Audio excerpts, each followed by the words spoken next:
This episode of Artist Decoded is brought to you by No Wave Academy. Whether you're a beginner or a seasoned professional, No Wave Academy is your ultimate educational resource to help bring your artistry to the next level. Our renowned roster of instructors include Nick Runge, Mia Bergeron, Sean Cheatham, Kate Zambrano, David Chaffetz, Paul Christina, John Wentz, and many more. Some of these artists have appeared on this very podcast, while others have been featured in exhibitions at the No Wave Gallery and museums around the world. Here at No Wave Academy, we believe that everyone has a unique artistic expression. With guidance, experience, and the proper tools, students have the ability to invigorate and elevate their work. Unlock and unblock your inner creative voice.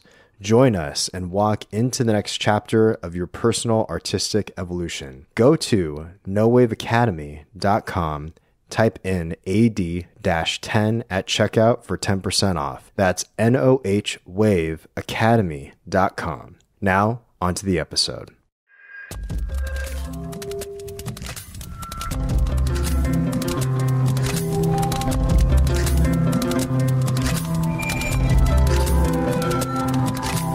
Hey everyone, this is your host Yoshino. You're listening to episode number 202 of Artist Decoded. In continuance of our observance of Asian American and Pacific Islander Heritage Month, my guest today is Nadia Waheed, who is a painter and visual artist based in Austin, Texas. We started this episode exploring the nuances of her experiences growing up in various places around the world, from Pakistan to Saudi Arabia, Cairo, Paris, Qatar, Kuwait, the US, and Australia.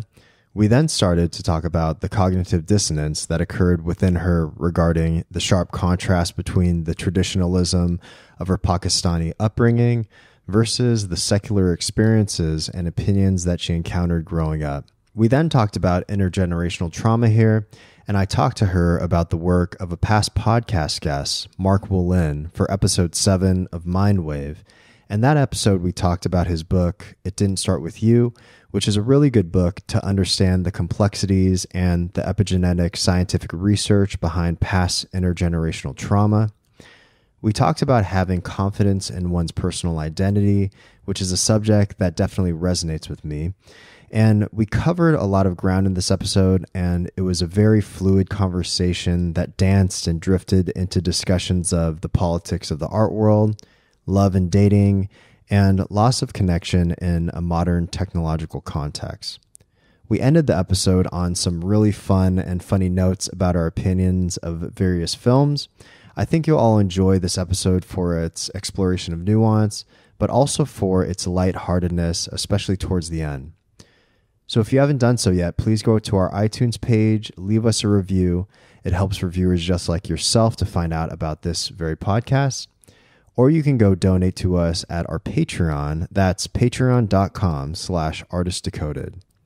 You can also find us on YouTube. We recently started a YouTube page where you can find artist advice and various clips from episodes.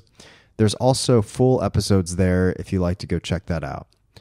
All right, so here it is, episode number 202 with painter and visual artist Nadia Waheed. Hope you enjoy it.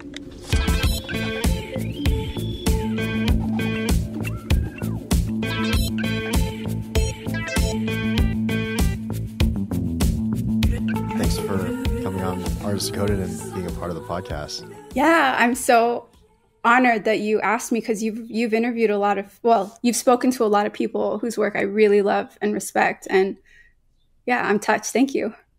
Yeah, no problem. I mean, you can join the rest of them. I mean, I respect your work. I love your work, and so you're an obvious pick. Oh well, yeah. I mean, to me, it doesn't feel that way at all. I don't want to say that I struggle with this, but this is something that I think about all the time. It's always in the top of my head of like, I feel like I still have so much to learn and so much to get better at. I see, with a lot of like compassion and love, obviously, I see all the shortcomings of my work, I don't hold it against myself. I'm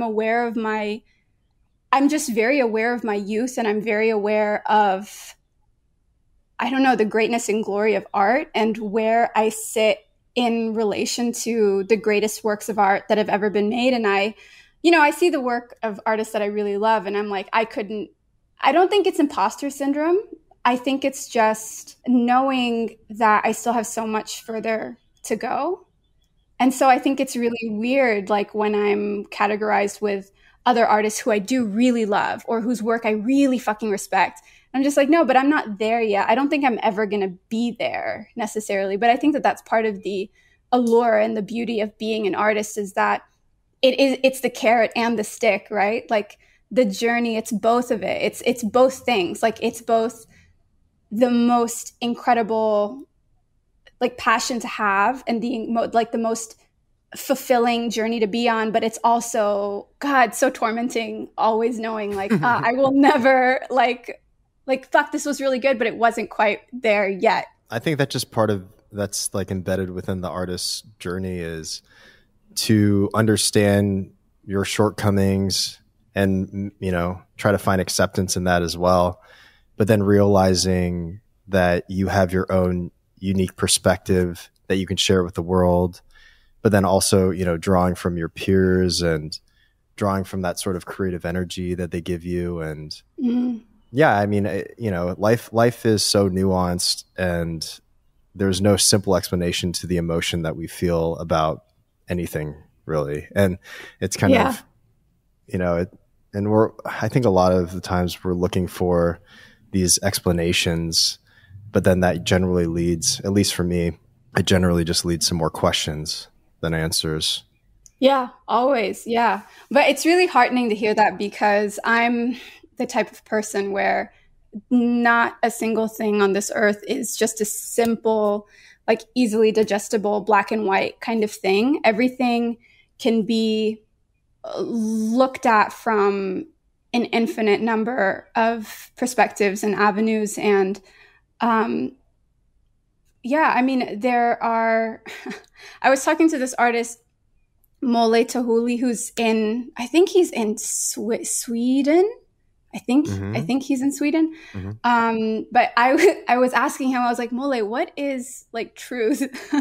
What is beauty? And he was like, I will answer these questions, but like, first tell me, are you on any psychedelic drugs that like, what is affecting your consciousness right now that you're asking me this question? And I was like, nothing. I'm just on this fucking hunt to try to understand the relationship between beauty and truth, whatever. But he was just like, he said something that no one has said to me before, or that I haven't like been exposed to this yet. He said, truth is a myth. Like truth is not real. Because, everyone has their own individual truth, but there's nothing that's like, you can't quantifiably say that this is, I'm butchering it, but he was saying truth is so individual and so unique and so variable based on who you're speaking to, that there is no one objective truth. Like it's foolish almost to try to find a truth, a singular truth that applies to everything in the universe or whatever. Which that makes sense. Yeah, it makes sense. I really like that. Simultaneously though, I also am like someone who really likes, like in a lot of Buddhist teachings or literature, it talks about like, a singular truth that kind of exists and permeates through everything. And it's recognizable, it tracks, like it might look different, but it's essentially the same truth, right? Yeah. That to me also makes sense, because I look at actions that are made from a place of like compassion and goodness, and I'm like, that to me rings true. That pretty much rings true universally, right? Something that's done with love. Yeah, no, I understand what you're saying. Yeah, I think it's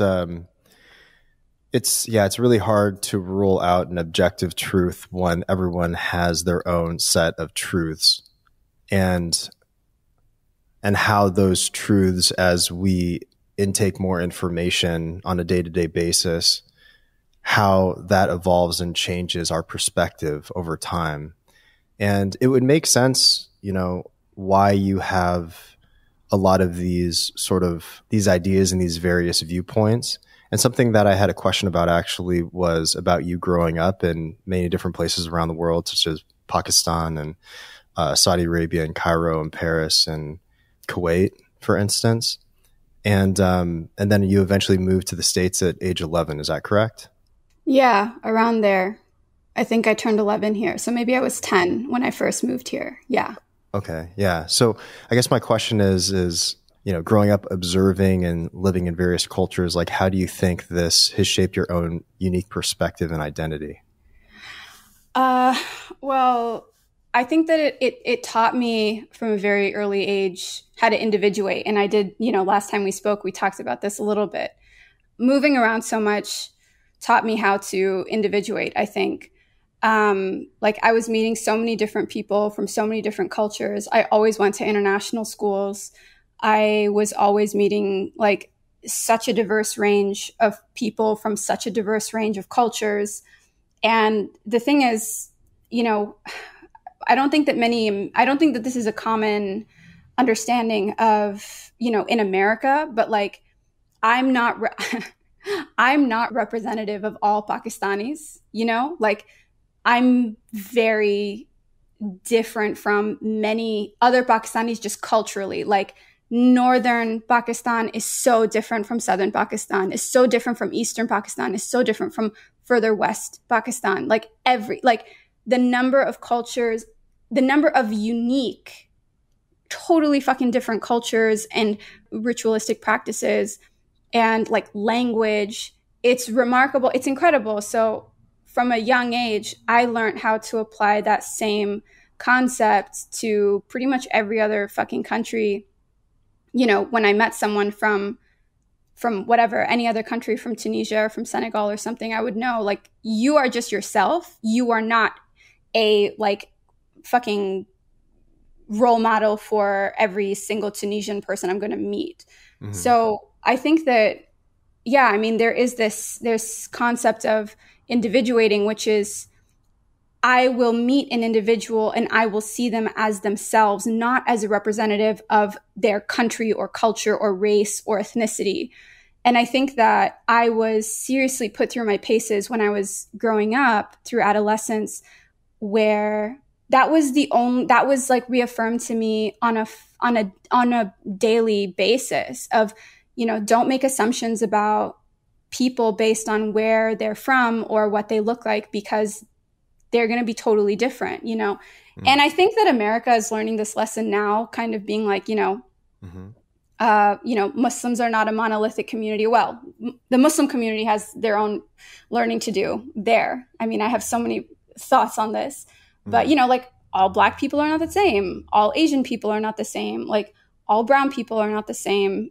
And I think that finally there is this reckoning happening now in the US or in the West, mm-hmm. which is long overdue. But moving so much taught me that, which I think is a really incredible thing that I was able to have. I wasn't cognizant of it. I wasn't able to articulate it until I was older. But something that I was able to articulate from a young age was that moving that much taught me how to be really flexible. And there are good and bad things that come with that. Like I am a perpetual new kid, which kind of feeds into, I always feel like an outsider. I always feel like I don't belong. I don't know if I'm ever going to get away from that feeling of not belonging anywhere. I think that that's something I'm going to carry with me my whole life. I think I just spent so many years feeling that way. But because I was so flexible, I would survive in almost any situation or scenario because I learned how to change myself or my shape. Or I should say, I didn't learn how to change myself. I learned how to contort myself to fit into something that didn't belong to me, to keep the peace or to keep my life as smooth as possible. And coming into adulthood, I'm learning how to accept and embrace and respect my own boundaries and shape, instead of like trying to, I'm fighting that new kid mentality now of like, no, I don't need to be liked. It's not about survival anymore. Because when you're a kid, you know, being accepted by your social hierarchy means fucking everything, right? Like, yeah, of course. School is like the thing, and not being accepted in the environment, in that fucking ecosystem, not being accepted was an incredibly psychologically, you know, intense and dramatic thing. And but I'm not dealing with that stuff anymore. Like, I don't need to give a fuck about other people's opinions of me or my career or myself or whatever. I don't need to care about those things anymore, and I need to allow myself. Basically, longest fucking answer to a question ever. No, it's good. I like it. I'm learning how to become a disagreeable woman, which I think is so fucking important. Because I just want to be able to say, like, okay, you don't like me, that's fucking fine. We don't need to be friends. And I just need to be able to be at peace with that. And I'm just trying to fucking embrace my own power after, you know, 30 years of giving it away to keep the peace, you know? Yeah, that makes sense. Yeah. But I believe that there's a way to do that without being a huge asshole. Like, they're not mutually exclusive things. Like, we can have our own boundaries and respect for ourselves, and like still be loving, kind, compassionate, empathetic human beings. Definitely. Yeah. No, I agree. Yeah. It sounds like very early on, you were aware of cultural nuances, maybe more so than the average person, because you were put into various situations where you had to adapt to various cultures at a rapid pace. And when you're a kid, you just kind of accept your reality. And then so you find certain ways to become a chameleon almost, or a shapeshifter in a way, which I think over time can ingrain a certain sense of wanting to fit in. And then now it seems that, you know, you've come to the realization that you want to be an individual and you want your voice to be heard, and you don't want to necessarily fit into other people's view of how you should be, right? Yeah. Well, you know, it's, everything that you're describing there is what culturally is expected of us as Pakistanis. Like, the culture that I come from, we are expected to be homogenous, and we're expected to fit into a very like tailored view. You know, you're supposed to be a good Pakistani girl, or you're supposed to be like a good boy. Like, those things are said with love, right? But there is an incredible expectation that, I mean, the love feels very conditional in my culture. It feels incredibly conditional. And I think that part of that is why, like, the biggest and most pervasive like human issue that I grapple with is just a very pervasive sense of worthlessness.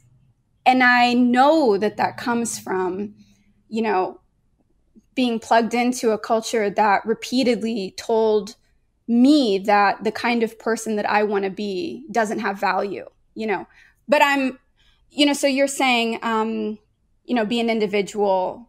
But in my culture, I am not an individual. I'm a representative of my family. I'm a representative of my parents. I reflect on them. And my choices are not my own. My choices are my parents. I mean, that's why, I mean, on a very extreme, on the very end of this spectrum, right? On the most extreme end of that is why honor killings happen, because your daughter has been defiled, or whatever. She's lost her honor because someone raped her violently, and explain to me really quick what an honor killing is. So an honor killing essentially is where, you know, a woman is killed to reclaim for the family to kind of recoup their honor, because we come from an incredibly like sexually repressed culture, but also an incredibly misogynistic, you know, patriarchal culture. I mean, there's a lot of different things I think that feed into why honor killings happen, but essentially the most common thing is that a woman will have been raped, which is a forcible, it's sex being forced onto a person. I mean, it's incredibly violent and an incredibly traumatic thing that happens to a person. Of course. And essentially the woman or the daughter or the sister has lost all worth and value because she's no longer a virgin. And because she's had sex, then she has no worth, right? Because the only value essentially that a woman can bring is through marriage. That's like the underlying thing. It's like, what are we saying? When we talk about something, what are we really saying? So when we say that a woman has been defiled because she's no longer a virgin and she must be killed because she did the wrong thing by fucking existing. But essentially that's just how the father or the mother or whatever, the family, usually it's the father or the brother who commits the honor killing. They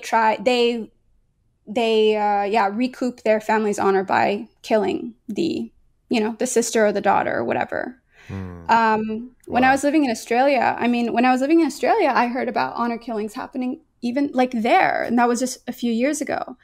A girl was killed because her family found out that she was changing into Western clothes and taking off her hijab and putting on makeup before she went out like into the world. She would live a second life, live a life of duality, which is what a lot of, Muslim or South Asian kids do. Just because, again, like the conditional love, you're told and you're taught both directly and indirectly that unless you look and act and do things a certain way, unless you fit into this very fucking narrow definition of what you're supposed to be doing, that unless you do that, then you're not as good. You're not as good, or you're not as like deserving of love and respect or whatever. But again, on the most extreme end, fucking, honor killings, conditional love. You have no, unless you do this. But that's also, I really fucking struggle with that. I struggle to see how it's rational at all. But, women in South Asia, this is changing now, but predominantly, I mean, we're invisible, right? Not much is expected of you. You have to be a good woman, which essentially means you live the most selfless life. You cannot have any desires. You cannot have any ambition. If you have to be so selfless in everything that you do. And if you don't want to just serve others 24/7, then you're a bad woman, Yeah, that was interesting because when I had that first conversation with you and then I was listening to the other podcast that you did, you said to be a, quote unquote, like good Pakistani girl, and that struck me as being really interesting. And I'm going to relate this to a psychology book that I read called It Didn't Start With You, which talks about epigenetic research. Have you read it? It Didn't Start With You? No, but I've heard really good things about it. I've been wanting to read it. Yeah, so I brought Mark Wolin, who's the author, onto the podcast, and we talked about basically he, talked about his what's called the core language approach. So essentially, the core language approach is, for instance, I would take that good Pakistani girl thing and then try to understand, like what you're saying by that, what the cultural ramifications are for you saying that, right? And so, well, first of all, I bring that up just because I've studied like a lot of psychology books and neuroscience books. But I just think that that book in particular, I think would help you sort of like unravel the nuances of cultural understandings and also how that's given you this certain perspective and how you can unravel that through past generations, that have been essentially carrying on these stories. Yeah. I mean, a lot of essentially that's kind of like, generational trauma, right? That's talking about the passing of the baton of how, like I know that so much of my shit has come from my mom and from watching my mom try and try sacrificing herself essentially to fit into, a culture that didn't respect or want women like her, which was, my mom is free and independent and wants to like live life, and she wants her life to be about, herself and her own joy and like her own vision and stuff. And yeah, just growing up and watching my mom just atrophy in this life that was killing her. When I started like reaching adulthood, or like when my brain actually started maturing, I was like, why the fuck would I ever, like, I love my mother. I would not have the life that I have now if it wasn't for her and all the things that she did for us, for me and my brother. But holy shit, I am not going to discover myself when I'm in my fucking 50s. Like, no way. I'm not going to only begin to live life when I'm, in my mid 40s. Like, to me, that's half of your life. Yeah. And my mom only was able to kind of get to that place because she got a divorce, and she kind of was like, I need to fucking, she liberated herself very painfully from all of this stuff. But yeah, going back to this book thing, all of this comes from somewhere. And I know that I have picked up on a lot from, the generation before me and even from the generation before that. And I think that the generations above us, they have learned how to survive under circumstances that are like, that should not be accepted at all. It's like, no, like you learn how to breathe in that, but that's wrong. And you should never have had to learn how to breathe in that because you were being drowned. You should never have had to deal with that. But yeah, healing. Yeah, no, yeah, definitely. I think, a reason why I brought on or started bringing on, we started the subcategory called Mind Wave on the podcast. And I think the life of being a creative and an artist is very much a holistic process. So that means, being able to ask the tough questions, being okay with the tough questions, and understanding what makes us who we are, being okay with that, and trying to transform ourselves over time, whether that's through, mental health things or, whatever that may be. Right. And then, so I guess my question for you is, like, I know you've talked about your mentor before, Kevin Wolf. Yeah, Kevin. And I know that he's made such a large impact on your perspective and has helped shape you as, to the artist that you are now. And so I was wondering, because, you were talking on that other podcast about how you, like, in the beginning, he would look at your work and he was just like, well, you clearly have skills, but what are you trying to say here? And then, so I'm curious, like, how you've transformed since then. And then, like, what sort of information do you think he was trying to tell you at that time? Wow. One, I love Kevin, so thank you for bringing him up. He's the best. I checked out his work, and his work is fantastic. He's the fucking best. Like, he's the best, and he's a huge asshole in the best way. He's dead. I shouldn't, but I always talk about him in the first person because he's always in the studio. He's always with me. With you. Yeah. He's always with me. He's always with me. What Kevin did for me was really remarkable because I would always be like, I worked with him for like 3 or 4 years, that was when I was actually working for him or under him or whatever. And I think he was my professor for longer than that. When I was taking classes with him for, I think, a couple of years before that. But he was really incredible because I would always say, I'm going to make it. Like, I am going to be successful, right?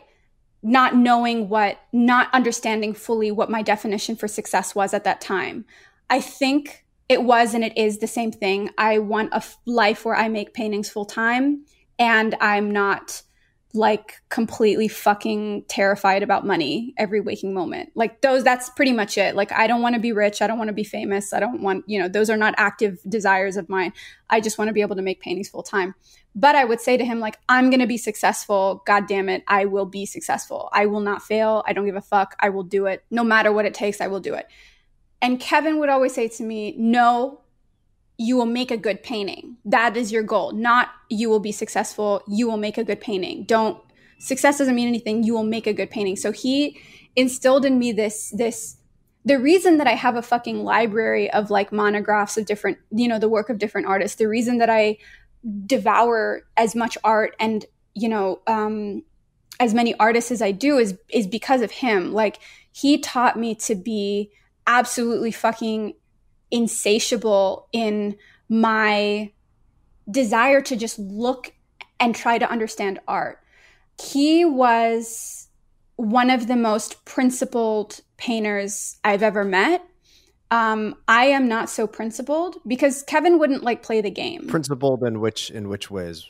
Well, he taught me also by like not teaching me. Like the politics of the art world is something that has been a very fucking difficult thing for me to swallow. Yeah. And the industry itself is very, it's very gross. Like, it's gross, and learning all of that, it's like, wow, here's this thing that I love so much, painting. It's like it's like Jesus H Christ to me. Like, it's the Holy Trinity. It's my fucking Yahweh, my Allah. It's everything, right? Mm-hmm. That's how I feel about painting.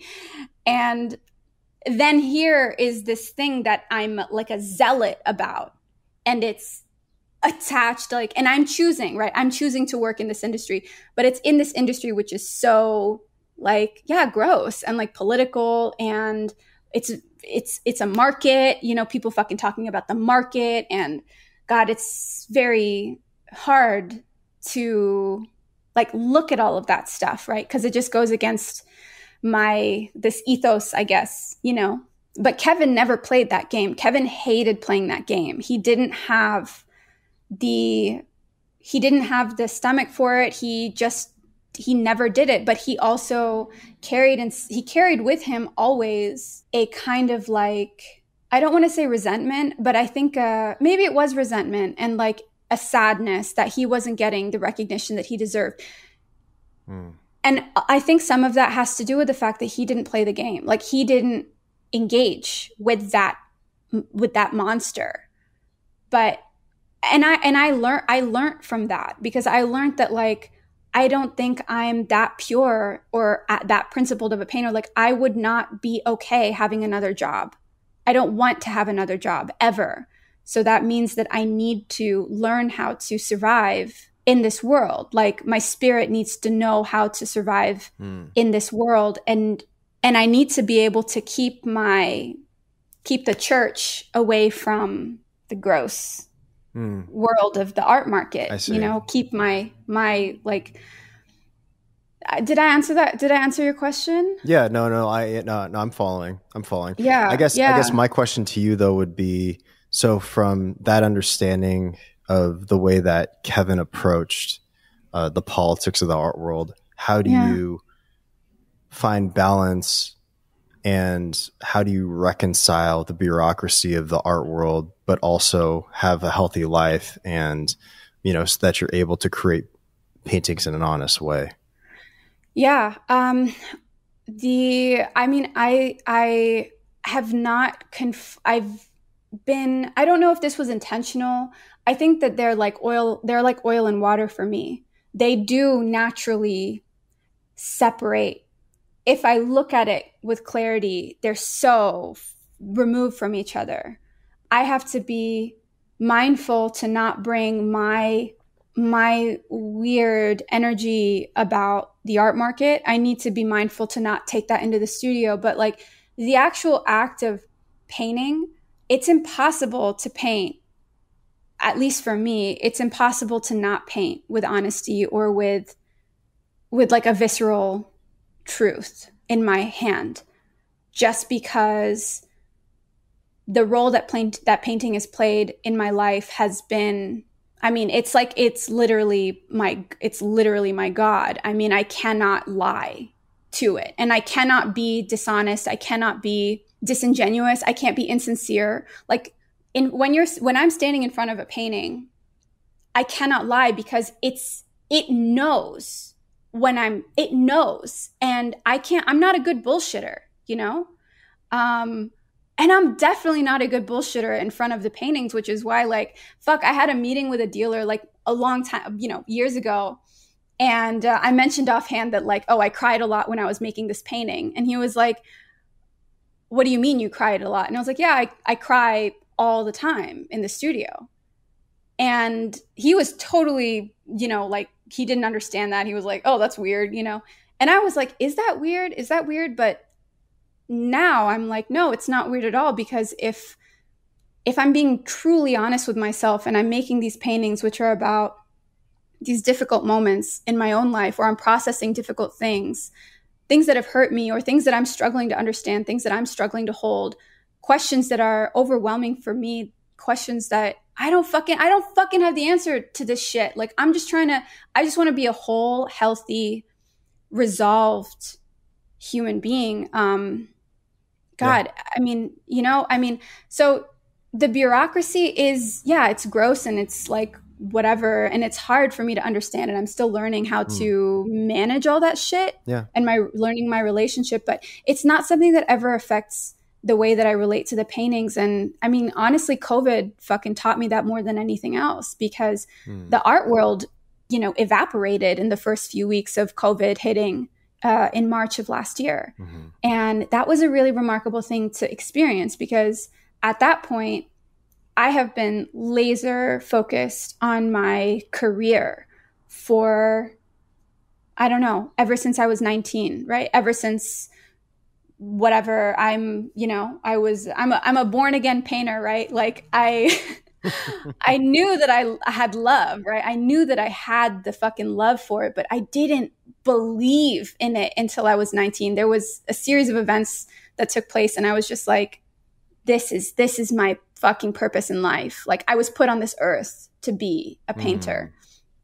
And since then I've really, been obsessive. I say obsessive, but I'm just living my life. I spend the majority of my time thinking and doing, like working on my art. I do want to make a comment on, that art dealer that you were talking about, and, that person not being able to connect with crying in a situation that's emotional, such as painting. Yeah.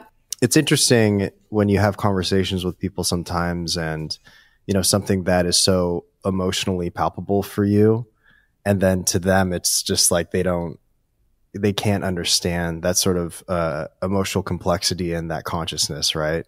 But it would make sense from an art dealer's perspective, because all the time, I mean, these people are just transacting, right? Mm-hmm. So if you're constantly putting your mindset in a transactional sort of mindset, then that I think that there's a certain disconnection. I mean, this isn't for all art dealers, but totally, I think that there's a certain disconnection with spirit that a lot of these people have. I mean, it's just, like this snake oil salesman, type of mentality. It's like they're a salesperson, right? Yeah. But I find it interesting to have conversations with all kinds of people, because people will always tell you who they are by very subtle things, and I find that it's just an interesting, I'm sure you can, see just through your observations of meeting all kinds of people around the world, and just understanding that sort of like mode of communication, and even you were talking about in various interviews about the understanding of like societal appropriateness, and I just found that to be pretty fascinating. Yeah. I mean, people, I mean, there's so much, people don't tell you who they are. They show you who they are, Yeah, I agree with that. Yeah. But it's really difficult to train, because again, that requires the lengthening of, our timeline, essentially. Like, I'm not going to judge or gauge who a person is based on like, I don't know what they're saying to me. I think this applies way more to like dating than it does to anything else, you know? How so? In the sense that like with, when I meet a friend, or when I meet someone who could potentially become a friend, I'm meeting them with no expectations. I have no ideas about, I have no expectations of them. And I just allow that relationship to become whatever it is, you know? Mm-hmm. And if they, if there is a misstep here and there, then like it's okay, because there is a certain level of distance. But when you're dating someone, that distance is not there at all. So like, it's way more important to pay attention to what they're doing and to what they're saying. And if someone doesn't fucking do the right thing in the beginning, I'm usually like, I'm out. Like, I'm done. You have one strike. After that, I'm out. Like, I'm not going to apologize about that, because time is very limited and other people don't make those mistakes.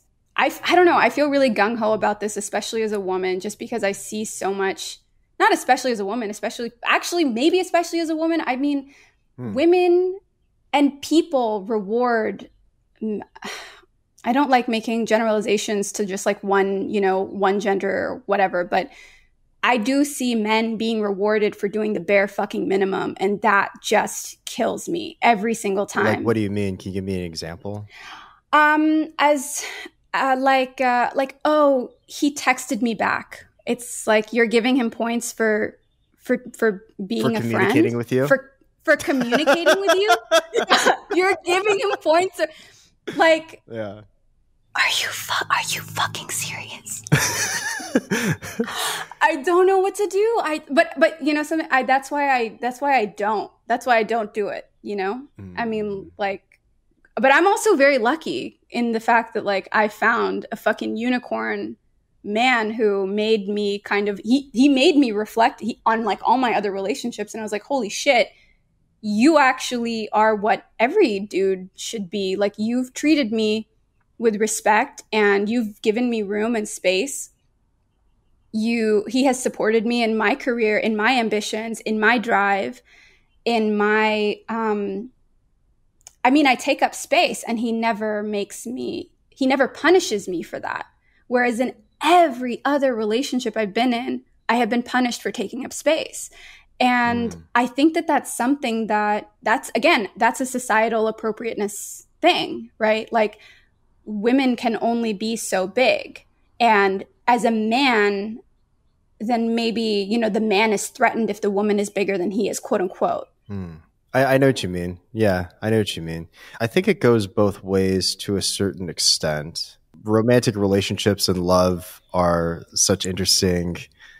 I mean, it's not just me that finds this interesting. I think a lot of people. Actually, I was thinking about even doing a whole another podcast about love and relationships as a social project. But I think like it's interesting when you find a partner that accepts all the complexities of how you are, and how you both accept that within each other. And I think that, I'm lucky to be able to have that now, but I've been in multiple relationships where we didn't see eye to eye, or, we just didn't see each other for who each other really was, or we didn't accept each other for who each other was. Right. So that because of that created a lot of conflicts. Yeah. But yeah, I don't know. I don't know. It's interesting. Yeah, it's interesting because when certain things just click, they click, and then you just kind of feel at home. In my mind, the ideal, like, I've learned so much from my romantic partnerships, especially because, in my culture, you're expected to like get married really quickly. And I'm like, well, how do you expect me to find a partner? No. I'm not married. I'm almost 30. I'm not married. So like, whatever. I'm also not a virgin. So that's another thing that is like reflects poorly on me, but whatever.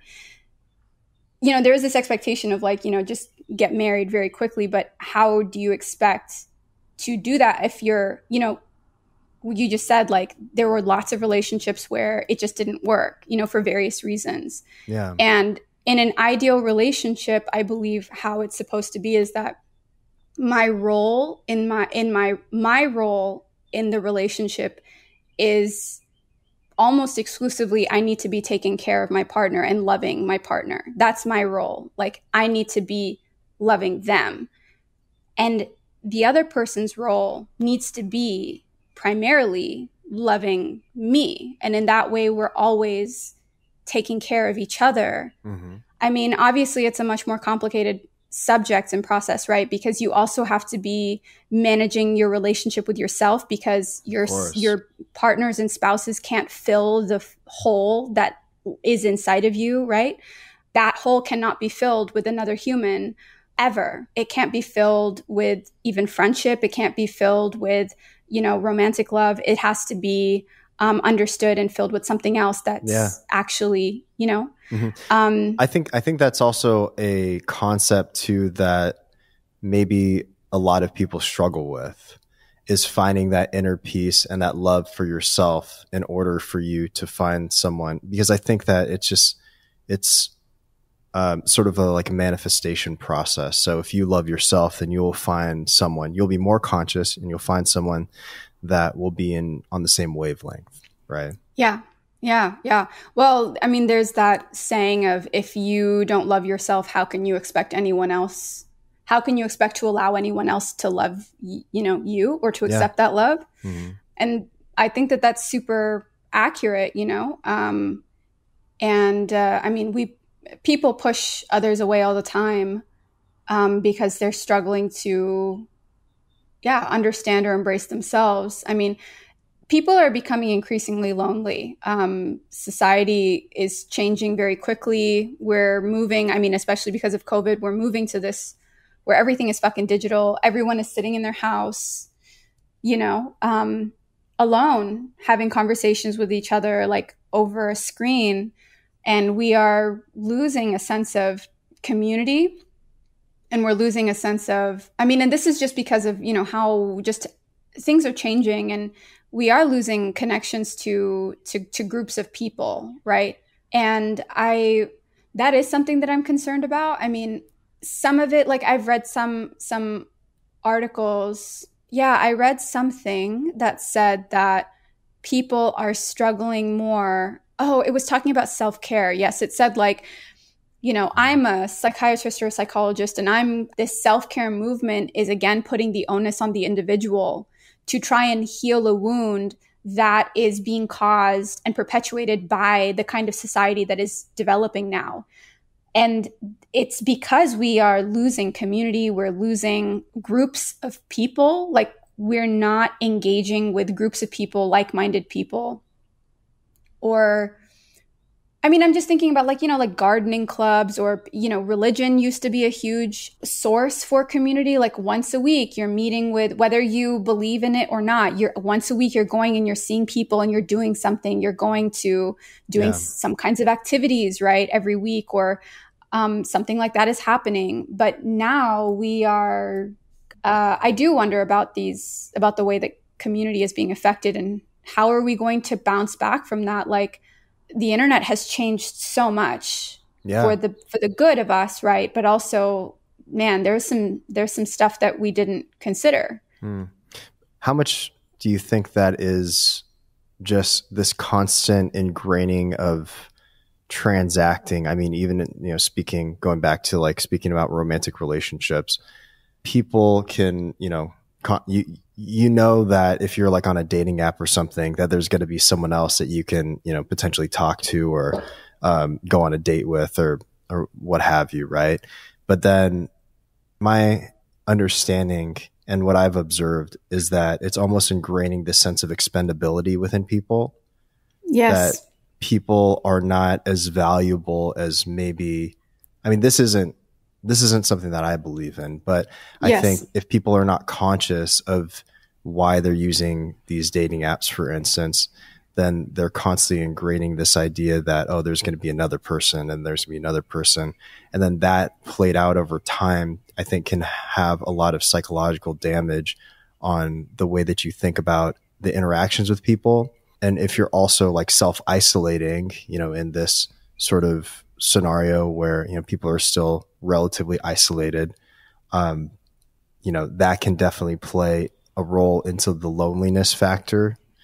And then I think that, communication has become a lot easier. For instance, you and I are able to have this conversation. You're in Austin, I'm in Los Angeles, and we're having a conversation, although it's, through a screen, but we're still having this conversation. So in a way, and that's something that's interesting too, is because we're having this conversation, we're talking about intimate things, but in maybe like 20 or 30 minutes, you're going to go on about your day. I'm going to go on about my day. And this conversation will just be a recorded conversation, it'll be a shared moment, but it's still something that is not as immediate as like, if I were to see you in person, even a couple times a year, right? We lose certain sensorial information there, right? Although it's more convenient. Yes. So then I think the question with technology is the convenience helpful in terms of feeling more whole and having more whole conversations, or does it actually take away from having a more solid foundation for structuring long-term relationships over the course of time? Yeah, I mean, there's a pro and con to almost everything, right? And the question is just like, for me, the question always becomes, are the pros worth the cons? And I think that as an information network, I mean, as a tool for, again, this is like, as a tool for connection and knowledge and researching and, learning about the world, it's incredible. I think we just need to be mindful, like, I agree with you that there is this idea that is kind of perpetuating itself where people, or there is this idea of like, everything is more transactional, or people are seen as, for their utility, not for themselves. Like there's a human value that has been taken out of a lot of things. I mean, perfect example is the swiping, right? On these dating apps, like they're not hot. No, I don't want that, right? Which again, I have a lot of opinions on dating apps too. Yeah, me too. But we have, I mean, increasingly we're becoming socially isolated from one another. Like how are people like you don't organically meet people. People don't put themselves out there socially the way that they used to, because we are becoming more, we don't want to talk to our neighbors. We don't want to like open ourselves up to other people. Like more people are, I don't want to say fearful, but there's this kind of like strange anxiety around all that stuff. I perpetuate this too. I mean, I have I have anxiety about talking to, people as well, But you're also very, from my understanding with your Instagram stories, for instance, you're also very, very vulnerable about, the sort of the things that you put out there. And I mean, I guess I want to understand, I guess the intention for that. And is that, to help the community, or is that what do you think about that? Yeah, man, that's another complicated thing. I mean, originally my intention with my availability and openness on my Instagram, which is something that I did really enjoy, right? And I think it was really great for a very long time.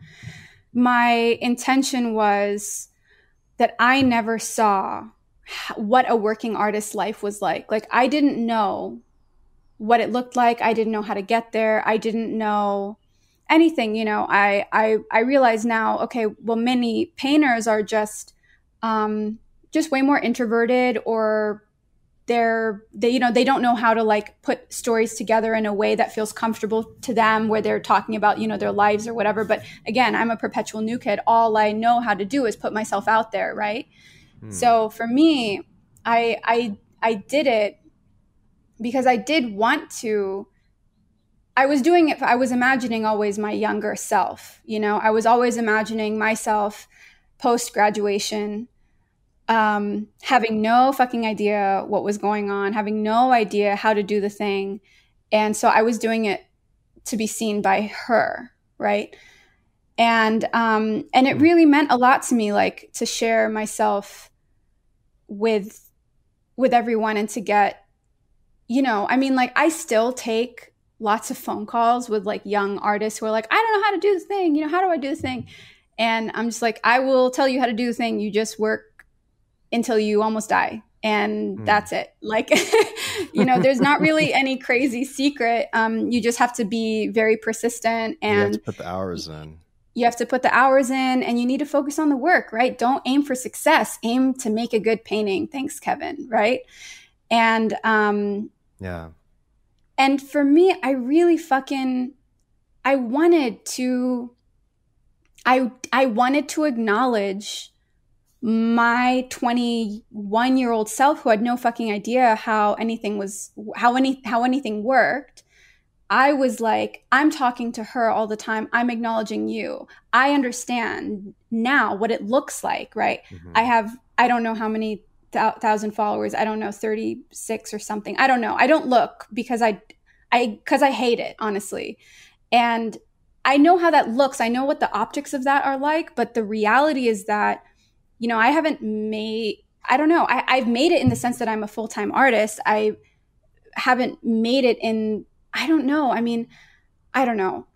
My whole relationship with Instagram right now is so fucked, because the thing is, when you get to a certain size, people stop seeing you as a human being, you know, and the fucking torrential rain of shitty comments is something that just, I'm a very sensitive person. I'm not going to apologize about that. I cannot handle getting shitty comments from people. I can't handle people saying mean things to me. I just can't. Even one comment is enough to fucking make me cry, and make me question fucking everything. And what began and what existed for so many years as something that I really liked, very, very fast, like very quickly, due to some miscommunication that happened a couple months ago, a wording that I thought was totally, I didn't even think about it. It was such a throwaway thing that I said was enough to get a fucking barrage of all these really angry messages. And I was like, I can't fucking do this anymore, because my intentions are good. My intentions are pure. And I have, like, for the past 5-6 years been very vulnerable. I've, like, showed my crying face to you all, however many thousand people look at my stories, and you guys are assuming the worst of me, even though I have been so open. And again, it's something that I did without the expectation of people, like, you know, being like, oh, you're so great, whatever. You know, I didn't do it for that reason, but it was really hurtful getting the shitty comments. And I just realized, again, in this transformational time of my life right now, where I am thinking about boundaries, and I am thinking about, I want to be a loving, compassionate, open person. I want to be an unconditionally loving person. I strive for that every day, but I need to be able to say, like, fuck that person who called me a cunt, like, for no reason. Like, fuck getting messages like that. And for that reason, I mean, I really, like, I did that. The reason I was like that on my Instagram for so long was because community does matter to me. I want to be actively doing things that build some sense of community.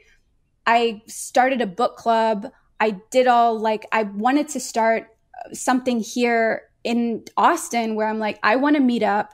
I want to, like, get together and we all talk about our art, and we can meet each other and meet other artists who are, you know, like-minded, who want to be hardcore, who are hardcore, who want to be hardcore. And I want to build those things, build networks. But I've withdrawn from all of those things now, because I realized, like, when people don't hit the ball back, or when people start to use you, or, you know, when people don't see you, when people stop seeing me as a human and they only see me as, like, a person with X, you know, whatever, they have an idea of me and they treat me like an idea instead of as a fully resolved person, I'm not okay with that. And it distracts me from the painting. And which has been a really difficult thing, honestly. It's stupid that it's been so difficult for me to, like, pull away from. I mean, it just, you're a human, and you have emotions. And, Yeah. I think it's good to be able to be honest and acknowledge that these things bother you, because it would bother probably most people. Yeah. Yeah. And I think it's just like, I never, it's very easy for someone to say, oh, like, just ignore them, like, just fuck the haters. And it's like, no, I'm not just going to ignore, like, don't let them change you. I'm like, maybe I do need to be changed. That's an easy way to resolve things. It's kind of just like, if you're confiding in a friend of something that's horrible that happened to you, and they're just like, I just forget about it. Yeah. Just forget about it. It's fine. Yeah. Just move on. Just move on. Yeah. Yeah. Don't let that. Yeah. Just move on. Exactly. Yeah. And the thing is, it just does not work like that. And if I'm losing, you'll process it your own way. It's just, this is the way that you are. And, I think that's part of the power of being an artist too, is that you are tapping into your emotions, right? So everything has a positive and negative thing. It's like you have allowed yourself to tap into your emotions. And for that reason, through your medium, you're able to express that onto a canvas or onto a panel or whatever, right? And that's a good thing, because you can express that, right? But at the same time, something can happen, such as, Instagram and, people being really mean to you, and you're so tapped into your emotion that it can really be damaging, right? So I think it's just, what I've come to the understanding of is, there's good and bad to everything, so it's just, sometimes things are just the way they are, and that's okay. And it's okay to be who you are, I think that's kind of, what you just said. What you just said is the most important line. Like, it's okay to be who you are. And I think that so much of, it's so much of where I'm at in this moment is understanding, like, who and what I am. Like, what am I? And something that I've realized, because everything can, you can develop context from that point, from understanding, like, okay, well, what am I? Like, who am I? Something that I tell young artists all the time is, the number one thing that you can do for yourself and for your practice is to learn how to work. You need to learn how to fucking work. But what do you need to learn how to work? You need to figure out what conditions do you thrive best under? Because there are day workers, there are night workers, there are people who, like, they activate in the nighttime. I'm a day worker. Like, I'll talk about, myself. I know I am a day worker. I am so happy and fine getting up at 4 a.m. and being in the studio at 5 and working until 5 or 6 p.m. Like, that is great for me. I love that.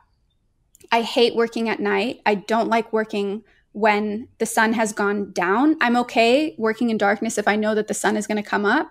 I don't like working, past 11 p.m. And I know what I need. Like, I have a whole other set of things, that facilitates my needs. And, but it took me a long time to figure out what those needs were and what my conditions to produce the best work are. And it's really important to, like, know yourself in that way, in and out, right? We really should know ourselves in and out. And one of the things that I'm realizing more and more and more is that, like, if I was turned into, like, an element, right? Okay. My natural property would be gaseous. Like, I would be a gas. I would take up as much room as I was given, right? You could put me into a little fucking thimble and I would sit comfortably in the thimble. If you give me a whole fucking room, I will take up the whole room. There are other people, like my partner, he's a solid. He will stay the same size no matter where he is. Like, he's just a rock. He doesn't change. He's the same. And then there are other people who are very fluid, whatever. I don't know if this tracks on every level, but for me as a gaseous person, it really has been fucking helpful, because I'm realizing, and Instagram is a very good example as well. On Instagram, I had and I have the potential and the ability to connect with fucking almost 40,000 people, right? If I wanted to, or let's just say that the 6 or 7,000 people who watch my stories, I have an ability to connect in a very immediate way with all of them. I have the ability to, have no fucking boundaries with all of those people. I can be vulnerable. I can do all that because I've been given a huge, massive room. Mm-hmm. I have been given so much space, but is that good for me? It was not good for me because sharing that vulnerable part of myself with, 7,000 people and getting 10 messages, 10 shitty messages, like that ratio is fucking great, right? Like that's awesome. It's like, okay, there are, 6,990 people who watched this and were like, oh, okay, cool. Like, that's all good. There were 10 people out of 7,000 who were like, you know what? Fuck this girl. I'm going to send her a message and I'm going to tell her to fuck herself. Like, that's a pretty good ratio, but that hurt me. So like, I could have continued being open or whatever, but that wasn't good for me. So I am learning right now of like, I actually need to put boundaries on myself. I need to fucking give myself structure and be way better about where I put my energy, because something that I tell my friends, like my girlfriends all the time is like, yo, my fucking energy and my love for you is infinite. Like I will literally never be tired for you, like I will always have something to give. Like that's a good friend right there. Well, yes and no. I mean, it's my greatest strength, but also my largest weakness. It's the best thing about me and also the worst thing about me, because I foolishly sometimes expect that from other people.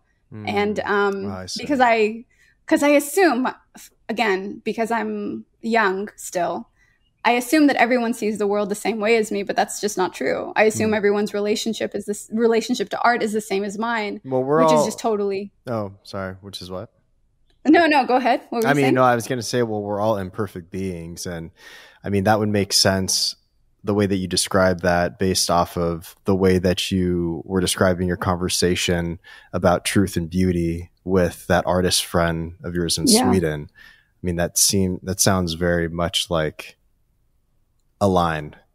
We all have to, we all need to find our own way, or like our own truth, to be cliche, to sound really cliche.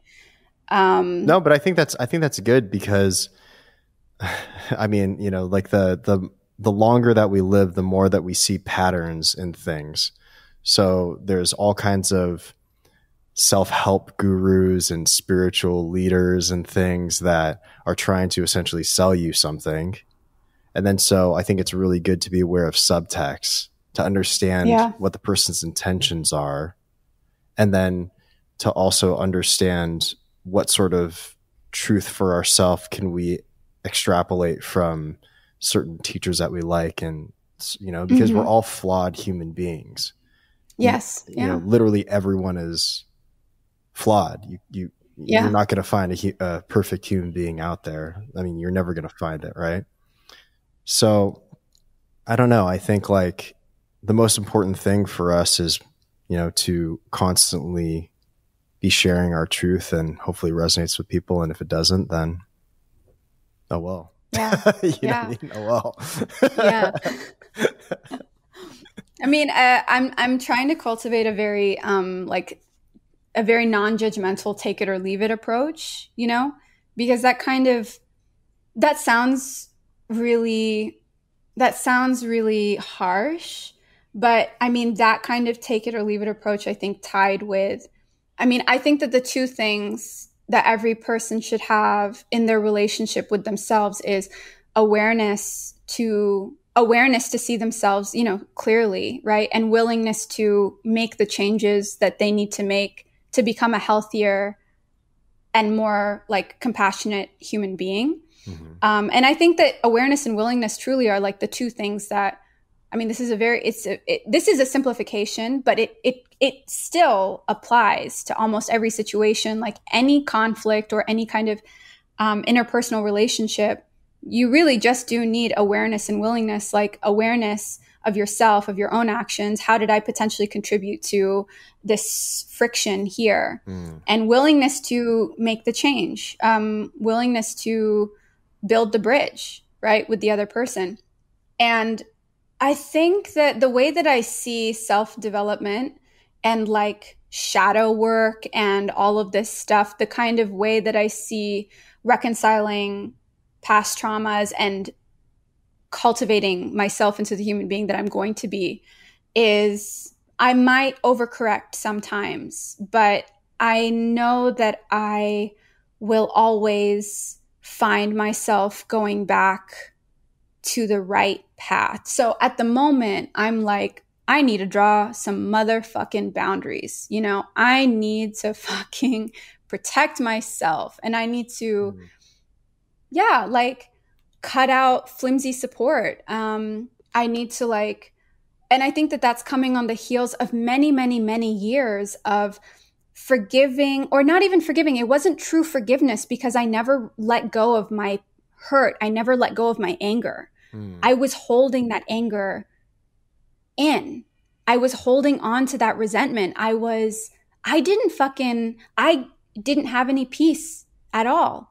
And I thought I had peace. I thought I was giving myself peacefulness, but I didn't have any of that. I was holding it all inside of myself and directing it towards the only fucking person around, which was me. So I was just pointing it at myself. It was this terrible weapon that no one suffered from except for me, you know, and my closest friendships, because they would have to like, mostly my partner, he would have to see me completely fucking fall apart because I would just be in this vice grip of pain and like self-hatred. And I was like, I need to stop hating myself. How can I do that? And the way that I am doing it right now is by allowing myself to be fucking angry about the shit that, you know, that people have said and done to me, the sexist things that have been said to me, the racist things that people have said to me, the people who fucking bullied me, the people who like gleefully traumatized me, whatever.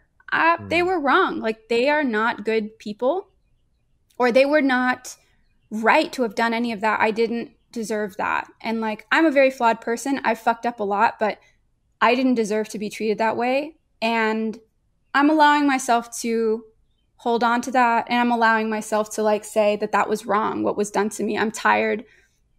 And I physically cannot anymore go on saying and forcing myself to be understanding of something that was so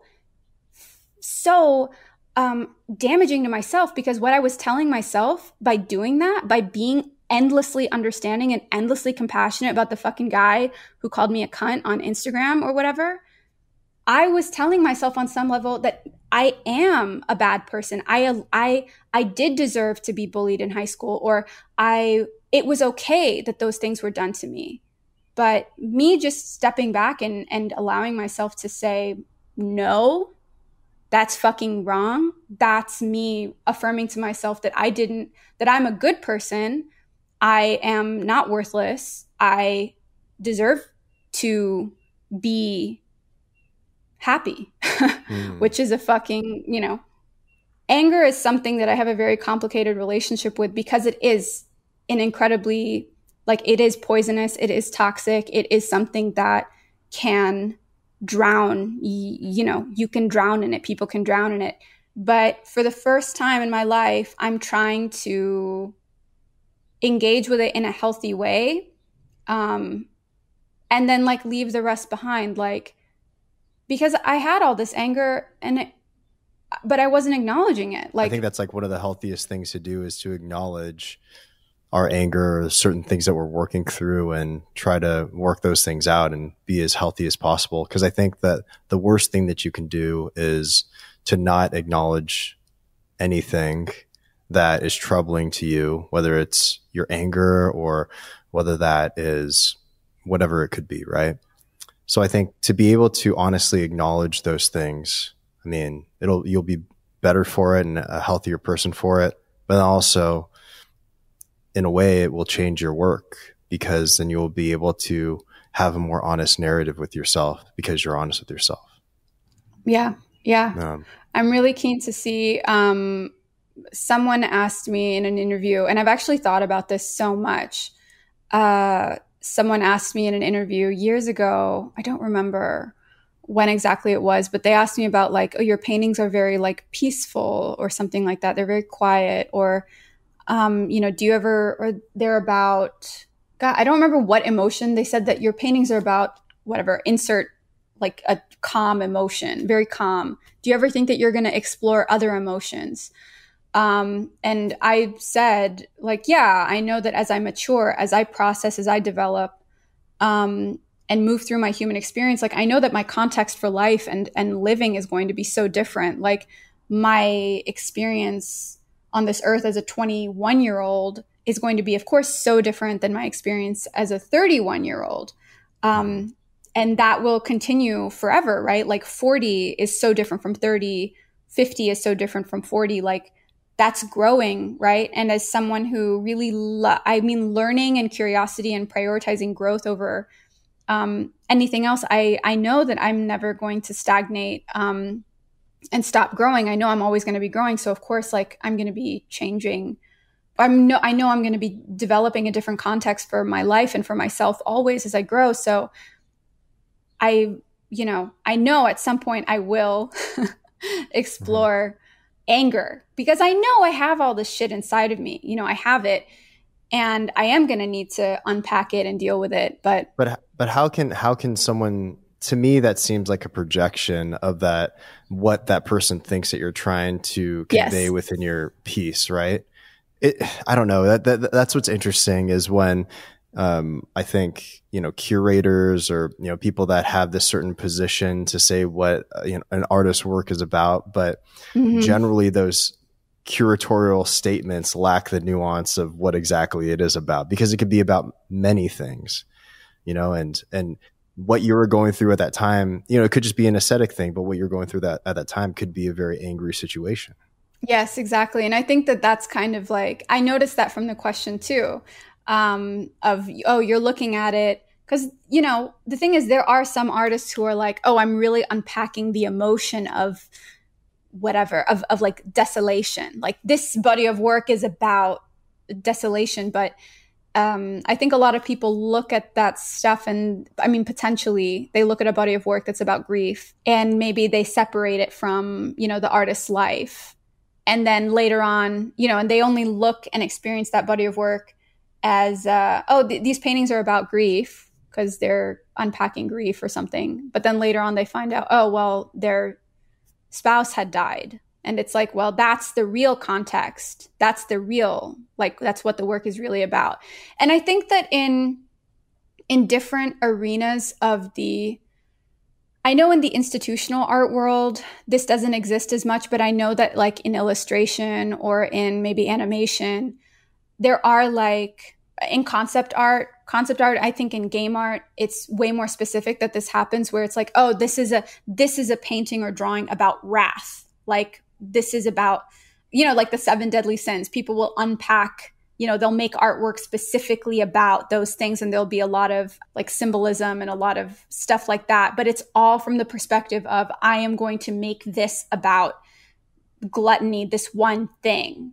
Whereas a lot of the kind of art that I make, and pretty much all of my painter friends, the way that we work is that we are drawing from, I'll speak for myself. I draw from my own life, and I paint that experience, which is a lot more complicated. It doesn't fit into a box. I'm not trying to create a sensation of, I'm not trying to paint an idea of something. I'm just trying to paint myself through that feeling. So for me, I work through, I always start from a feeling. But that is a place, that's a moment in time too, right? That's not a definitive thing. And the more clarity that you have of yourself over time, like you even said it when you were 21. When you were 21, you can probably, almost 10 years later, you can probably see what you're going through and why you created that piece, because you have so much separation and more clarity over it, right? But I think and more context, yeah. And more context. Yeah. I don't know. It's interesting when people have their own interpretations of the artwork that you create, because you have to think is like, how objective is this?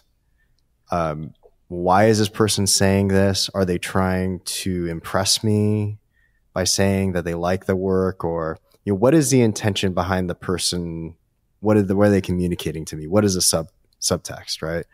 So I don't know. It's interesting. The more conversations you have with people and the more time progresses and the more clarity that you have about your work and your intentions and how everything just is a transformative process just altogether. I don't know. I guess that's why art is just so interesting to me.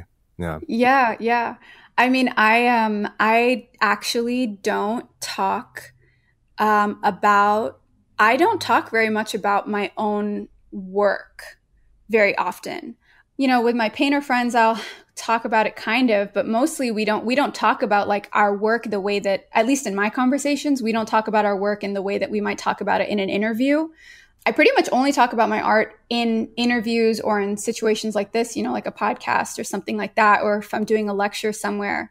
But besides that, I mean, I don't talk about it often. Maybe at openings, maybe, but if I'm opening a show somewhere, but the older I get, the less desire I have to have conversations with the viewer, because I am very happy with whatever a person takes away from the work. My primary objective, making paintings, I'm not making it for anyone except for myself.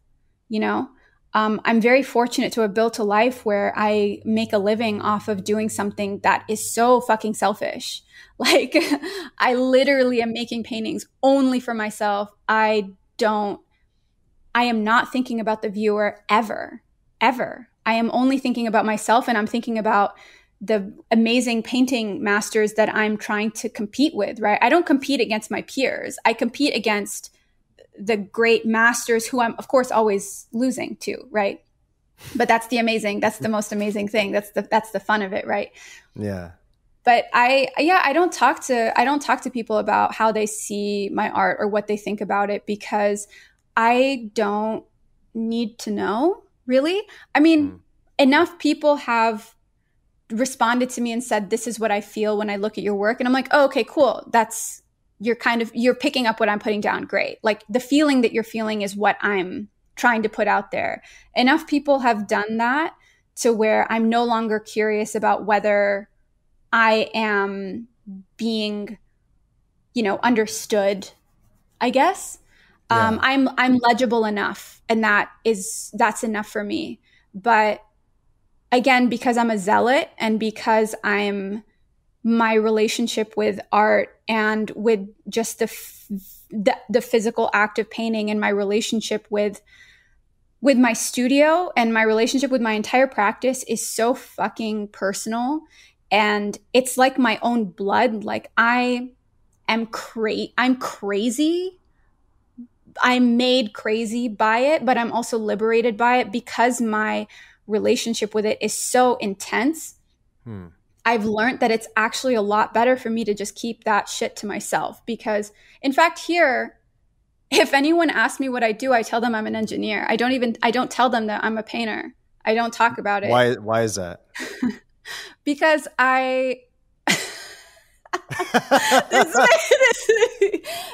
oh man, because immediately, every single time someone says, like, someone finds out that I'm a painter, I say, oh yeah, I'm a painter. They say, oh, my niece, she's a painter too. And I'm like, oh great, yeah, cool. And they're like, yeah, she's 17 and she's doing all this. And I'm like, awesome. Like, I support that. I support your teenage niece who is, like, doing the thing. But like, I just cannot have that kind of conversation anymore. I'm just really like, there is a big difference between they're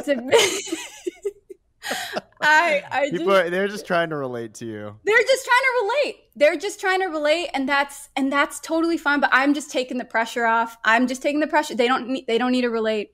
Well, it's also kind of silly too to think that is the way to relate to someone who's an actual, like, professional, serious painter, you know? Oh my God. Yeah. But you know what it is? You know what it is? It's this, that like, I'm a fucking layman at so many things. Like, I don't know jack shit about what it's like to have many different like podcasts, right? Or I don't know what it's like to be a fashion designer or what it's like to be a writer. Like, my understanding of those professions and of the depth of like work and knowledge and experience and like all the shit that you have to like wade through to make it in those industries. I don't know anything about that stuff. So I just try to take the pressure off of the other people, right? Those poor people who I'm like, fuck you, man. I'm sick of hearing about, you know, your shit. Like, I don't want to talk to you. Like, they're like, oh yeah, I'm an artist too. Like but they you know, I'm sick of holding it against people because they're not doing the same thing. Their relationship with it is not the same as mine because I'm the same way. Like, if I talk to a fashion designer, I'm asking the most asinine, stupid fucking questions because I don't actually know what it's like to be a fashion designer. I don't know what to ask. And I mean, I've sewn clothes. I've self-drafted dresses before. I'm pointing at a dress that's on the dress form that I'm working on right now just for fun. I don't know shit about what it's like to be a fashion designer. I don't know anything about it. Just because I've sewn some dresses and some shirts doesn't mean that I'm a fashion designer. But I think that the equivalent happens all the time with painting, where people make a couple paintings and they think that they're artists. And I sound like a huge asshole saying that because the word artist it's something that anyone can be an artist, but I don't agree with that, because my definition for an artist is someone who, going back to Kevin, someone who has skill, who has cultivated their skill, but also who has cultivated what they're saying, what they're going to say. Their work has a point and has a message. And it's not just pretty decorative stuff, art, you know, it says something. It creates, it makes you question, it makes you look twice, it recontextualizes something. It really has a fucking impact on someone's worldview. To me, that's art. That's fucking art. And again, going back to this transformational time, I am sick of apologizing for that being my definition of what art is supposed to be. Man, I fucking love a pretty painting of a flower, but like, I would like something more substantial. Yeah. Thank you. For sure. Yeah.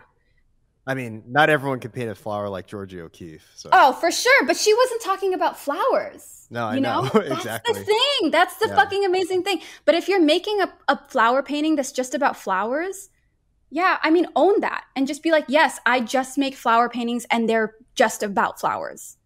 Mm-hmm. And that's totally fucking fine too, man. Like, hell yeah. Live your life making beautiful flower paintings. No, that's amazing. I totally understand. Yeah, I mean, I think it's just interesting to have various conversations with people who have no context and or appreciation and or understanding of art as like the macro perspective of art, you know, and like, and even, you know, you get into conversations about films with people and they're like, oh yeah, you know, my favorite director is like, I don't know, some like super mainstream director. And you're like, Michael Bay. Yeah. I'm like, Michael Bay, dude, I love Bad Boys. Yeah. You know, like, and then you're just like, all right, man, like, I think this conversation's done before it even began. You know, it's kind of like people, you know, when people are like, oh yeah, you know, I attended the local paint night. We all painted the same thing and it was a wine and paint. You know, it's like, yeah. So, and now you consider yourself a painter. Okay, that's cool. Like, yeah. And I think that like, that's the exact thing. Yo, I fuck with like drink and paint nights or whatever, with the wine and paint. Like the best date that me and my boyfriend have ever been on was one of those, because it was so much fucking fun. Like, I didn't have to think about anything. I just painted and it was wonderful. But I think that what we're talking about here is also the curse of the expert. There's this phenomenon, exactly, like going back to film, right? I'm not a film. I love film. But my college roommate, who I adore, who is a filmmaker and who has worked on like really great campaigns for like Gucci and for other, brands. He's in New York. Chandler, I love you. Okay. He's a fucking like major film buff. And the way that he looks at film is so different than the way that I look at film, right? Just because he's mainlined film for like forever, for 2 decades at least, right? Mm-hmm. And the way that we talk about our industries, because we have been inundated in that world and because we have spent thousands and thousands and thousands of hours thinking and researching and consuming and learning and pushing ourselves and agonizing over our subject material, over our materials, over like our art forms. Of course, like when we try to communicate on a very high level about, and the thing is like the high level is not, to me, when I talk about art, I don't think I'm talking about art that's up here. For me, I'm like, this is just my understanding now. And I try to communicate my high level understanding in a very rudimentary way. But like, of course I have a higher level understanding of art. I've spent my entire fucking adult life exclusively thinking about this. I didn't fucking party in my 20, like not, after 19, 20 years old. No, I did not fucking party. I didn't do any of that shit. I grew up so fast for my art because I was like, I can't be hungover in the studio tomorrow because I want to paint. So I'm not going to get fucked up. I need to like work my job so that I can pay my fucking rent and buy my supplies and do all my shit for my art. Anyway, sorry, going on a tangent. But yeah, there's this thing called the curse of the expert where, you communicate on a level where a layperson just isn't there. They don't have all the context. They don't have all the understanding. And so it's like, that person who says, oh yeah, I really fuck with Michael Bay. He's like the best, man. Love Transformers. I just fucking love explosions. A hardcore filmmaker, will be like, oh, can't do this. I think that's also interesting and in itself is interesting and an interesting test of patience too. Because depending on how patient you are in that moment, you might entertain that conversation, or you might, I don't know. I think like my constant mode of communication is presence. Yes. I always try to be present, and if something seems annoying to have a conversation about, I'll be like, okay, it's fine. This person just. They're not on that same level. It's totally cool. Like maybe we can talk about something else, Yeah. And that's fine, But I think sometimes being in that situation where you're constantly getting frustrated is probably not a good way to go about things, because essentially like cortisol builds up and you get all stressed out, and that's detrimental to your health. So I think about those things too, and this is why I'm constantly like, just be present, just listen. Maybe there's some way to revert the conversation back to like, I don't know, something, more neutral territory. Yeah, what's neutral territory? Yeah, then there's those conversations that you get into, and you're like, wow, this, like, I can literally be on planet Earth, and this person could be in Mars, and we totally have completely different viewpoints. Like we're I can't. Yeah, we just need to talk about the fucking weather. Like, wow, it's nice trees here. Like, great. Yeah. I really, really fucking suck at small talk. I am so bad at small talk. I have no fucking idea. And I'm realizing maybe that's a fucking problem, because my poor boyfriend, who is so wonderful. Oh my God, he is so wonderful. There have been so many times when we are in like a social situation when the conversation will just be like, like I will be dying in that conversation, and my response was just like, well, I'm just gonna leave then. Like I'm just gonna get up and I'm just gonna like walk away from this, because it's literally like hurting your brain just sitting there and taking all this like useless information. I'm just like, I literally don't fucking know what to say. I cannot, and I have no problem talking. Yoshino, as you can see in this fucking podcast, I have no problem talking. But small talk, I cannot. I just cannot. I cannot. I just cannot. I just don't even know what to say or do. Yeah. So I'm just like, I should just go. Like, I should go.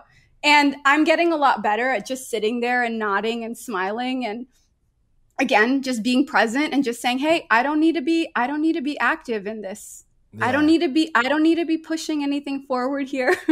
I can just be passive. I'm an engineer. You know, I'm not. And then people are gonna ask you all the nuances of engineering. You know, and then you're gonna be like, no, dude. I actually, I just use my I know, actually. I like how you play into the cultural stereotype of that too. Of course, it's like, oh, of course you look like an engineer. Exactly. Oh, yeah. Because I'm just gonna keep this shit as simple for you as I can. Yeah, I'm an engineer. Like, I know exactly what I do. Like, I had a call. I don't know what the fuck it was, but like sometime last week I got into that conversation with, oh, what do you do? Yeah, I'm an engineer. Oh, blah, blah, blah. Well, my boyfriend's last job, I know a lot about like his role and what he did and like who his clients were and who he worked for and all that stuff. So I just regurgitate all of that information. Uh-huh. Like, I know a lot about what he does. So yeah. And no one ever asks again. But you know something? People don't ever ask twice. They say, oh, you're an engineer. No one ever is like, oh, well, tell me about that. You know, I'm just like, they're like, no, oh, okay. We don't want to know because that's pretty like boring or whatever. That's interesting in itself too, because I don't know, maybe I'm only speaking from my perspective, but I'm so curious about people and studying people that I try, like, you know, going back to the presence, I try to be like, you know, even if it's something that's totally outside of my spectrum of understanding, I try to ask questions. Yes. Just to like learn more. And then, so if you told me you're an engineer and I was just meeting you for the first time, I'd probably ask you a ton of questions, and eventually you'd probably be like, you know what? No, and you get like, I just see you start getting frustrated. You're like, no, I'm actually a painter. And then no, I would never do that though, because okay. I would never know, because I'm really good at committing, as the case in point my entire life. Like, so I know how to commit to something. I will commit to it. In fact, Jesus, this is so embarrassing. Or not, who knows? I went to a bar in Chicago, like down the street from my house, when I was really just like in despair. I was just really sad. And for some reason, I don't know why I decided to do this, I went in with a British accent. I don't know why. God help me. I have no idea. British accent? I am not going to do it on this podcast right now. I wasn't trying to like pigeonhole you into doing that. I felt cornered. I was like, oh fuck, am I about to? No. Well, everyone knows what a British accent sounds like. Yeah. Just imagine it. I'm fucking amazing at it. I'm actually really good at accents. Oh my God. I'm actually really good at improv. I'm very fucking good. I can see that. You seem pretty quick. I'm a powerhouse. Yeah. And also pressure. I work really good under pressure. Activates something inside of me that just takes over. But yeah, talking about committing. Well, one, painting. Jesus, that's a huge commitment, because you have to stick with it through thick and thin, right? Like financial. You cannot want to be a painter for some kind of financial reward, because that is not a given. And also, in the art world, even once you've quote unquote, once you've made it, you have no, or once you've like hit a certain level in the art world, you have no fucking assurance that you're going to stay there. Like, shit is fickle, and your relationship with your work needs to be solid and not dependent on anything else besides your own will and drive. Anyway, commitment, fuck. Yes. Well, I went to this bar, British accent, no idea why, fucking whatever. And, and then I really loved the bar, and I really loved the bartenders, and I loved everyone who worked there. And I was working at a 5 a.m. bar, but I would leave work most of the time I would leave work around like 2 or 3, right? So I'd get home, I'd be getting back to like my neighborhood around like before 4 or around 4 a.m. Well, this was a 5 a.m. bar, and I wanted to sometimes go and get a drink after work because usually I'd be in school from 9 a.m. until, 4, and then I'd go to work from 4:30 until whatever, 2 or whatever, very late. Sometimes I'd want to fucking drink because I'd be tired. And so I had to fucking be a British person every time I went into that fucking bar because I fucked myself and I went in and yes. So the moral of that story is be yourself, kids. Like, don't lie. Don't. And if you're going to lie, be committed. And if you're going to lie, you need to fucking commit. And I committed. I went to that bar for 8 months. 8 months. It was a challenge. And I will never, ever do that again because I had to. That's a chameleon in you. Oh, my God. But it's also the whole, never live an inauthentic version of yourself because it's exhausting. Like lying is exhausting. And even just having a different voice, well, that's huge. But oh my God. Yeah. Oh my fucking God. You know what's interesting? And there was a podcast episode on Hidden Brain, and it was talking about secrets and basically how there was like, these various people that the secret was very small at first, but then they carried it on for years and years and years and years. And then it turned into this huge thing, which didn't affect anyone else except for the person that was holding the secret. And I don't know, I just thought that was an interesting, like, sort of psychological study. But yeah, I don't know. Hidden Brain is awesome. Yeah. But what you're describing, it reminds me of, there was this, I don't know what it was, where it came from, but I think there was a professor who was talking about, she raised a glass of water and she asked her class, she said, how heavy is this glass of water? And everyone was like, it's fine, it's whatever. And she says, no, it's like, they said, oh, it's, 10 ounces or something. And she was like, no, the weight is dependent on how long I hold it.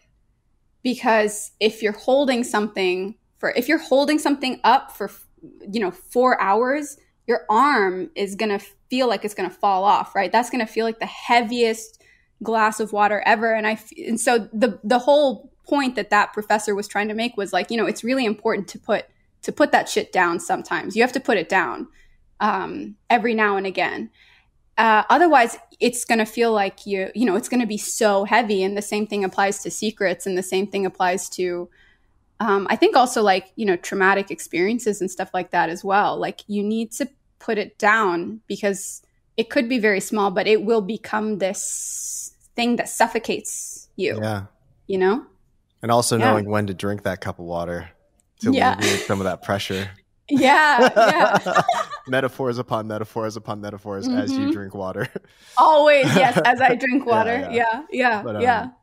But okay, so I have one more question for you. Okay, cool. And I ask this question to every guest, but what is your advice for artists and creatives?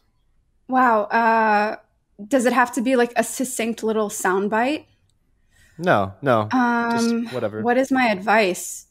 Am I speaking to someone who already like knows their practice or someone who's trying to develop their practice? I don't know. That's up to you. Yeah, it's like an open-ended question.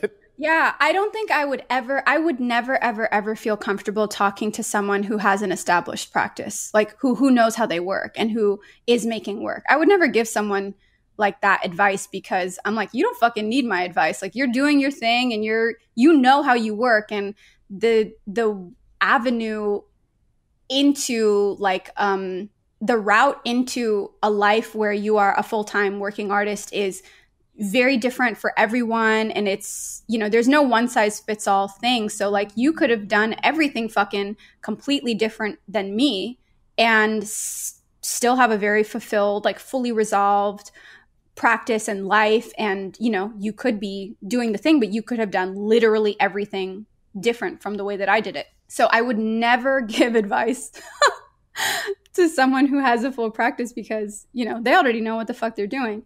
But my advice to someone who's trying to be an artist, I think know what you want to do. And that sounds like a really simple thing, you know, but the reality is that in the world that we live in today, there are so many different ways that you can be a quote unquote artist. You know, you can do what I did and you can enter into the institutional art world and the art market and that whole clusterfuck, you know. You can be you can be the kind of artist who is a fully self-sufficient, you know, you're a self-sufficient machine. Like you have your social media, you make prints and you make collectible objects and you do interesting things like that, and you make things, and you are there's no middleman. It's you and the audience, and that's how you make your living. Mm-hmm. You know. Yeah. There are a lot of people on Instagram where that's like they're artists and that's their shit. That's how their practice works, right? They don't have galleries. They're not in the institutional art world. Do you want to be that type of artist, or do you want to be, know what you want to be and gear angle yourself towards that world? Because there are certain decisions that if I had made certain choices, then, I mean, unfortunately, then it would have closed doors for me in the world that I ultimately wanted to be in. And so I think that my recommendation would be know what you want to do, and go in that direction, because there's a lot of different ways that you can be an artist. And I think the other thing is, learn how to work and learn how to enjoy working really hard, because that is what is going to take you where you want to go. Probably the third thing is, understand how far you're willing to go for what you do. For me, I knew I would do anything. I'll sacrifice everything. No question. Because life is not worth living unless I have this. And I already know that, right? But for other people are like, maybe their, I don't want to say work-life balance, but maybe their relationship with it is different. And they're not going to suffer for years to get what they want, maybe, in 6 years. Like, they're not willing to go through that suffering. That's totally fine. But I think you need to go into it knowing, because if you want to be like, it's hard being a fine artist. Like, it's really hard, even once you've started this whole fucking process. It's very hard. Yeah. I'm like shocked by how difficult it has been. And I knew it was going to be a lot of work, but I didn't realize just how much work it was going to be, like, constant. But I love to paint, like, and I love to work. So for me, it's always going to be worth it for me. Right. But yeah, so what are my 3 things? I think I said 3 things. 1, know what kind of artist you want to be and what avenue you want to go into. Learn how to work, and enjoy working, and maybe even enjoy suffering while working. And the third thing is, know how far you're willing to go for your dream or for your passion. Like, know how intense that thing is for you. Yeah, because when I talk to young artists who are asking me for my thoughts, or like, how did you do the thing? I find myself kind of like, fuck, well, I know I would do anything. I would have fucking done anything, everything. But you might not want to. Like, and that's, again, totally fine. There's no objective there's no one truth, right? There's no one, like, reality. Yeah. There's nothing, like, inherently wrong with wanting, like, peace and not wanting to suffer, or, like, not wanting to, like, struggle and whatever for many, many, many years, and deal with that kind of pain. But if you want it that much, then fuck yes, then you can work knowing that you will literally never, ever give up on your dream, And yeah. That's great. Yeah. I like that. Well, thanks so much for taking the time to do this. I know, we've been almost talking for about 2 hours now, but I appreciate you for taking this time and sharing your thoughts, and it's been fun. Yeah. Yeah, it was really fun. I think that a solid 35 minutes of the of the thing was us just laughing. That's good. That's good. Yeah. I mean, oh my God. Yeah, why not enjoy a conversation? If you're gonna have it and put it out there.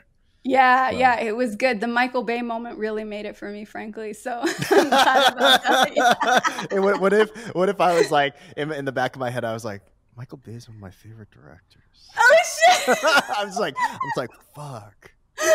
But I'm just gonna put down my favorite director just to relate in this context. Actually, no, wait. Dude. To bring it back to Michael Bay really quick, there is one Michael Bay movie that I actually enjoy.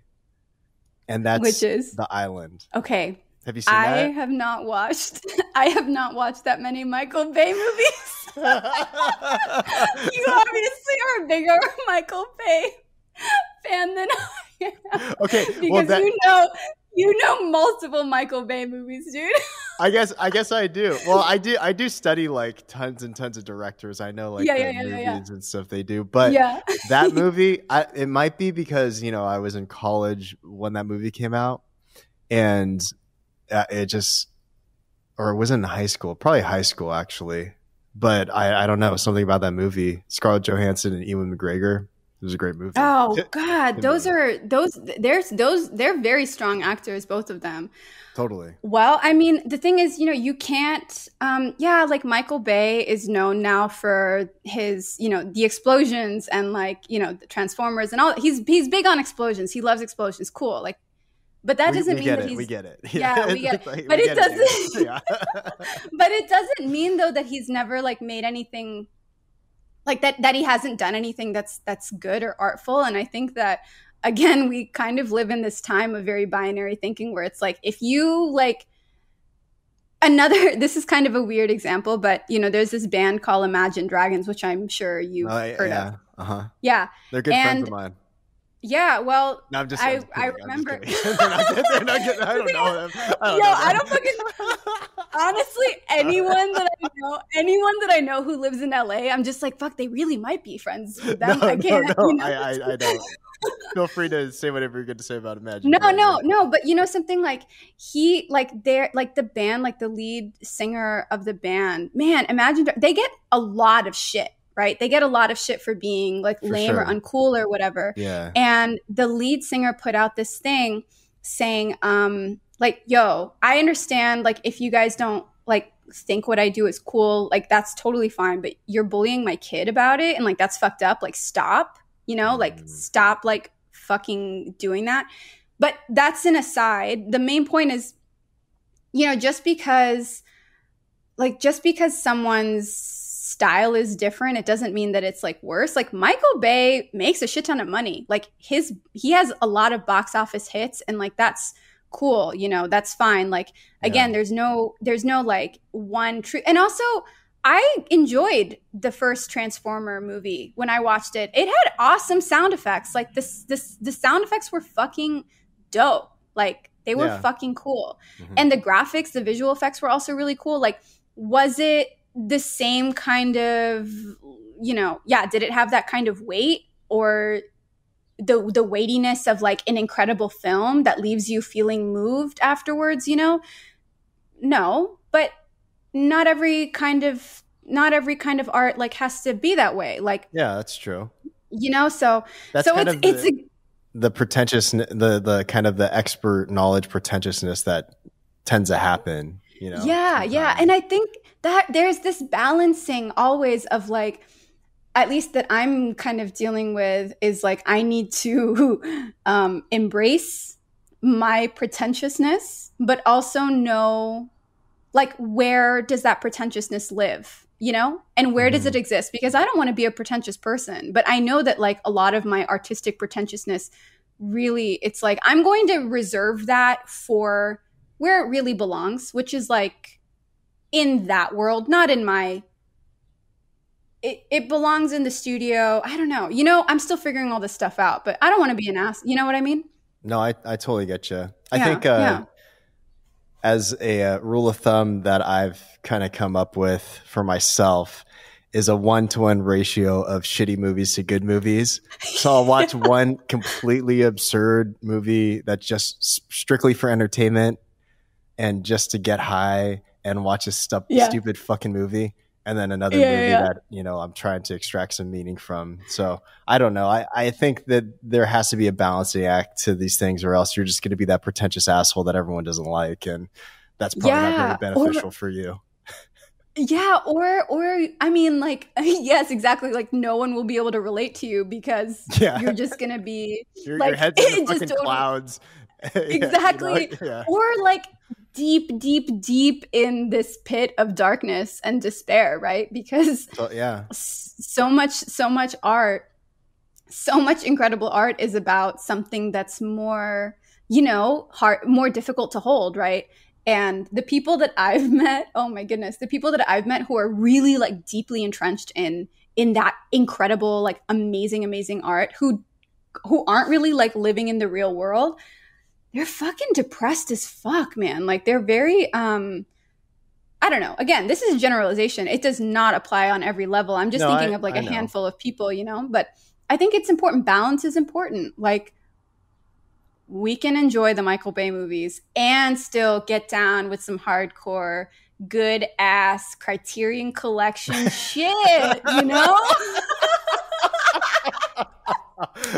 Oh my God. Wait. I want to ask you so I've been talking to a lot of people about this movie specifically. Have you seen Promising Young Woman? No. Or did I talk to you about that on our No, you haven't. Call? No, I don't know why I reacted like that. I haven't seen it. Okay. All right. You have to see that movie. Okay. And then I was going to say we should do another podcast on that, but specifically that movie is really interesting because it talks about misogyny and the patriarchy and then confronting that. Oh my God. Wait, is that the movie that's about the woman who's the lead? Carey Mulligan. Yes. And she's going and like, men try and take her home. Is that right? Yeah, exactly. Yeah. Yes. Watch that movie and then we'll have another conversation on that, or just even if it's like private or something. But it's such a good movie, and I think that the writer just won an Academy Award for it. But, oh, really? Okay. Yeah, it's really good. Yes, I will definitely check it out because I remember seeing some comments about how like she's trying to like trap men. And I was like, no, she's fucking not. Like, those motherfuckers are doing the wrong thing. Like, I don't know. There was a lot of like problematic conversation where she was somehow the bad guy. I need to watch the movie, but just from the trailer. Well, but that's what the interesting thing about that movie is that it's, you know, just like looking at different pieces of art. But I think that specific movie confronts the deep-seated patriarchal misogyny that exists within our culture, but it's, you know, her character, she's trying to out these people, and so she lets these men take her home, and she acts like she's drunk. So in the beginning, that's like the first scene of the film, and then she immediately snaps out of it and is like and confronts the guy. And so I don't know, it's really interesting. I think it strikes a lot of heartstrings, and it creates a lot of interesting dialogue between men and women about, you know, these, you know, societal issues that have existed for a long time. But I think you might like that movie. Yeah. I probably will, and we should definitely talk about it once I watch it. Yeah. Cool. Yeah. Well, cool. Nadia, thanks so much for sharing your thoughts and being on the podcast. I appreciate you definitely for taking this time. Yeah, it was awesome. It was so much fun. We should definitely do it again. Yeah, sounds good. All right. All right. See ya. All right. Take it easy.